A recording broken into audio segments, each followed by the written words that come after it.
I've been trying for 3 days now to catch something that's been in this camp area, the campground that I'm in, and I finally got it. It's took me 3 days, but I finally got it.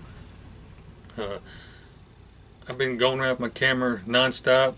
I see it every day, and I finally caught it on camera. So I'm really excited about it. Uh, Unfortunately, it's a good distance off because I've been seeing it once. I just looked out this window right here, and I mean, it's an eagle, bald eagle. What it is, I forgot to even tell you. But one time I looked out this window right here, and it probably wasn't 50 feet away, sitting on the ground. It caught something, looked like it may be a mouse or something. And I tried to get my camera and get outside, and it scared it away. So I've been trying for 3 days, and I finally got it. So I'm gonna show you the video right here. It should be coming up right now.